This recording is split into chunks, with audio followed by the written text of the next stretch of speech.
Hi everyone! Nature එකත් එක්ක life එක රීෆ්‍රෙෂ් කරගන්න කැමති යාළුවද අපි එක්කන් යන්නේ රත්නපුර කුරුවිට සුදාගල ජංගල් ග්ලැම්පින් එකට. කොළඹ ඉඳන් එන ඔයාට කිලෝමීටර් 80ක් වගේ දුරක් පහු කරන්න ඕනේ මේ නැචරල් වයිබ් එක එක්ස්පීරියන්ස් කරන්න ඕනි නම්. බයික් එකකින් හරි එහෙම නැත්නම් ඔෆ් රෝඩ් වෙහිකල් එකකින් එන ඔයාට එයාලගේ කාර් පාක් එකේ සේෆ්ලි ඔයාගේ වෙහිකල් එක පාක් කරන්න පුළුවන්. සුදාගල ජංගල් ගෑම්පින් එකේ කට්ටිය එයාලගේ කොමන් ඒරියා එකේදී අපි වෝම්ලි වෙල්කම් කරලා අපේ කීස් අපිට වෙනමම දුන්නා. මේ ග්ලැම්පින් සයිට් එකේ මේන්ලි 3 types කබානාස් තියෙනවා. ක්‍රේව් රූම් ටයිප් කබානා, ග්ලැම්පින් කබානා, ඒ වගේම ඔයා ෆැමිලි එකත් එක්ක එනවා නම් ෆැමිලි එකට එන්ජොයි කරන්න පුළුවන් විදිහේ ෆැමිලි ටයිප්ස් කබානාස් තියෙනවා.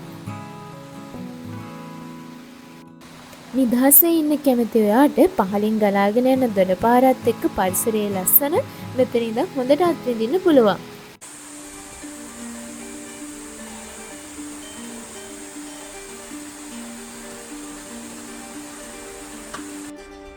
සුදාගල ජංගල් ග්ලැම්පින් එකට එන ඔයාට බුෆේ ටයිප් ගමේ කෑම වේලක් රස විඳින්න හැකියාවක් තියෙනවා.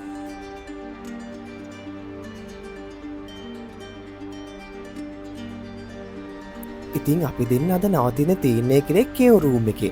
කේව් රූම් එක රුපියල් 14000ක වගේ මුදලක් වෙනවා ෆුල් බෝට් ගන්නවා නම්. ඊට අමතරව කොට හාෆ් බෝට් උනත් කේව් රූම් එක ලබා ගැනීමේ හැකියාව තියෙනවා. ඊට අමතරව ඔයාලට කේව් රූම් එකට අමතරව අපි කලින් පැහැදිලි කළා වගේ ඔයාලට කබානාස් මිලදී ගන්න පුළුවන්. කබානාස් ඊට වඩා මිලින් අඩුයි.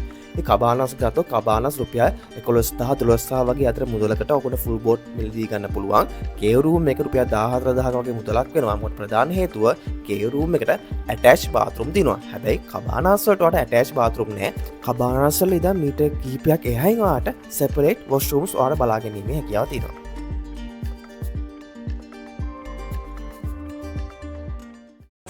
සුදාගල ජංගල් ග්ලැම්පින් එකේ ප්‍රධානම හයිලයිට් පොයින්ට් එක තමයි මේ දිය ධාරාව. ඔයාට මේ දිය ධාරාව තුලින් එන සිසිලසත් එක්ක ඔයාගේ ජීවිතයේ විඩාව පොඩි වේලාවකට ඔයාට නැති කර ගැනීමේ හැකියාව තියෙනවා.